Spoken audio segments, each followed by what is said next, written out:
تک کا درس دیا جا رہا ہے. پہلے تو سفر حج ہوتے تھے پیدل. کتنے امام حسن نے پیدل حج کیے ہیں, امام حسین نے پیدل حج کیے ہیں. کہتے ہیں ایک سفر میں امام حسن, امام حسین اور جناب عبداللہ ابن جعفر تینوں ساتھ جا رہے تھے. پچھلے زمانے کے سفر حج بڑے لمبے ہوتے تھے, 5 اسٹار جہازوں میں نہیں ہوتے تھے. چلے آدھے راستے میں جس اونٹ پر کھانا اور کھانے کا سامان تھا وہ اونٹ گم ہو گیا. مثلا 4-5 اونٹ پہ جا رہے ہیں, ایک اونٹ پہ کھانے کا سامان رکھتے تھے. سفر لمبا ہے, مہینے کا سفر, 1.5 مہینے کا سفر, کبھی ہفتوں کا سفر, ڈیپینڈنٹ ہے کہ بندہ کہاں سے سفر کر رہا ہے. تو اونٹ جو آذوقہ اور سامان لے کر چل رہا تھا ادھر ادھر ہو گیا. اب کئی گھنٹے گزر گئے, کئی بہت وقت گزر گیا. بھوک لگنے لگی, پیاس لگنے لگی, کھانے کے لیے کچھ نہیں. اچانک صحرا میں امامین ہمامین کو ایک خیمہ نظر آیا. اس خیمے کی طرف بڑھے. کیا دیکھا, خیمے میں ایک بوڑھی خاتون ہے. کہا ہمارا اونٹ گم ہو گیا ہے اور کھانے کے لیے کچھ بھی نہیں, آپ کچھ دے سکتی ہیں. اس نے کہا مہمان حبیب خدا ہے, آپ عازم سفر ہیں, بسم اللہ آئیے. تینوں بزرگ شخصیات کو خیمے میں بٹھایا. اس خاتون کے پاس ایک بکری تھی, اس کا دودھ نکالا اور ان کو پلایا.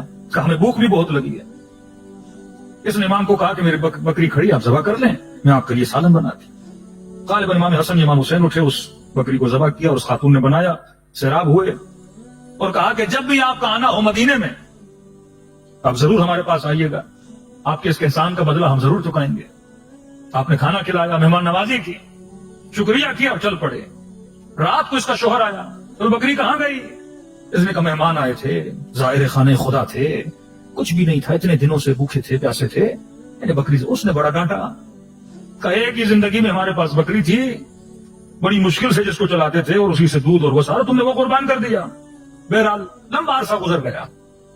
صحرا میں قحط پڑا, یہ سارے مائگریٹ کر کے مدینے آئے. ایک رات گلی میں یہ خاتون جا رہی تھی, امام حسن کی نگاہ اس پہ پڑ گئی. امام نے فرمایا تو نے مجھے پہچانا کہ نہیں؟ کہ میں وہی ہوں جس پر تو نے اپنی بکری کو قربان کیا تھا. اور کہ یہاں کیسے کہ مولا صحرا میں تنگی ہے, پریشان ہو. امام نے کہا میرے گھر آ جا. جیسے امام اسے گھر لے جاتے ہیں تو روایات کے جملے, امام نے اسے 500 بکریاں دی اور تقریباً شاید 5000 دینار یا درہم اسے دیے. کہا یہ میری طرف سے, اور آج تجھے لے چلتا ہوں حسین کے گھر کی طرف. اور امام حسین کے پاس لے کر آئے. امام حسین نے بھی 500 بکریاں دی اور 5000 درہم دیے, اور کہا تجھے لے کر چلتے جناب عبداللہ ابن جعفر کے گھر کی طرف. اور جب اس کے گھر پہنچے اس نے بھی 500 بکریاں دی اور 5000 درہم دیے. کسی نے کہا مولا آپ اتنا کیوں دے رہے ہیں؟ امام نے وہی جملہ کہا کہ اس کے پاس جو تھا اس نے دیا, ہمارا کرم جتنا ہے ہم نے بھی اسے عطا کیا. اور یہ وطیرہ تھا اہل بیت علیہ السلام کا. یہ نہیں کہ کوئی فقیر آیا 50 پاؤنڈ دے دیا, $50 دے دیا, نہیں. وہ کہتے تھے غریب کو ہم اتنا دیتے ہیں تاکہ اس کی غربت ہی مٹ جائے.